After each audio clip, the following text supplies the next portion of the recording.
Israel और Hezbollah के बीच संघर्ष लगातार जारी है। लगातार हवाई हमले में मिल रही सफलता के बाद इसी साल 30 सितंबर से इजराइल ने लेबनान में हिजबुल्लाह के खिलाफ ग्राउंड ऑन ऑपरेशन की शुरुआत की थी।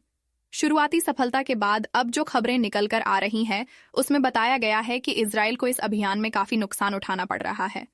35 से ज्यादा सैनिक अब तक इसमें मारे जा चुके हैं। लेबनान में बैकफुट पर इजराइल हालात तो ऐसे हैं कि लेबनान में भारी तबाही मचाने के बावजूद इजराइल बैकफुट पर है। इजराइल ने भले ही नसरुल्लाह और उसके उत्तराधिकारी को मार गिराया हो, लेकिन इजराइल को भी काफी नुकसान उठाना पड़ा है। लेबनान में ग्राउंड ऑपरेशन की शुरुआत से अब तक 35 से ज्यादा इजरायली सैनिकों की मौत हो चुकी है। हिजबुल्लाह के लड़ाकों ने लेबनान में घुसने वाले इजरायली टैंकों को चुन चुन का निशाना बनाया। खबरें यहां तक सामने आ गई कि लेबनान में जारी जंग से हो रहे नुकसान के चलते इजराइल जल्द ही अपने कदम पीछे खींच सकता है। यानी 1 साल से गजा में ग्राउंड ऑपरेशन चलाने वाला इजराइल लेबनान में 1 महीने में ही बोरिया बिस्तर समेट कर लौट सकता है। नसरुल्लाह की मौत से हिजबुल्लाह आक्रामक इजराइल ने नॉर्दर्न इलाके से विस्थापित 6000 यहूदियों को दोबारा बसाने की कसम खाई थी। इसी लक्ष्य को हासिल करने के लिए इजराइल ने लेबनान में सैन्य अभियान छेड़ा है, लेकिन चीफ लीडर के मारे जाने के बावजूद हिजबुल्लाह ने इजराइल की नाक में दम कर रखा है। इजराइल के हमलों में अब तक लेबनान में 2000 से अधिक लोग मारे जा चुके हैं, तो वहीं 12 लाख से अधिक लोग विस्थापित हो चुके हैं। वहीं हिजबुल्लाह ने भी जवाब में नॉर्दर्न इजराइल पर हमले तेज कर दिए।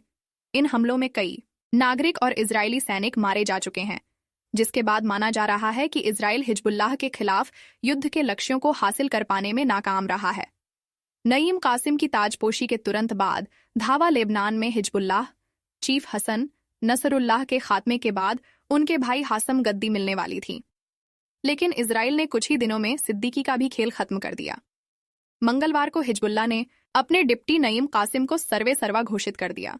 कासिम की ताजपोशी के तुरंत बाद हिजबुल्लाह ने इजराइल पर धावा बोला। हिजबुल्लाह ने अकेले नहीं, यमन के हुती विद्रोहियों का साथ लेकर इजराइल को दहला दिया। उत्तर में हिजबुल्लाह तो दक्षिण में हुतियों ने इजरायली शहरों पर बमबारी की। हिजबुल्लाह, हमास और हुती सभी को ईरान का समर्थन प्राप्त है। हिजबुल्लाह ने इजरायली शहरों पर कम से कम 50 रॉकेट दागे। हुतियों ने यमन से इतने ही मिसाइलें छोड़ी। बता दें, इजराइल के आपातकालीन सेवा MDA ने मंगलवार को बताया कि लेबनान से हिजबुल्लाह द्वारा दागे गए रॉकेट की बौछार नहरिया शहर में गिरी। इस हमले में कम से कम 1 व्यक्ति की मौत हो गई। इजरायली रक्षा का कहना है कि बमबारी में लगभग 50 रॉकेट दागे गए, जिनमें से कुछ को रोका गया। इजरायली सेना ने हमले के बाद बयान में कहा कि हमलों के बाद शहर की कई इमारतों और इलाकों को नुकसान हुआ है।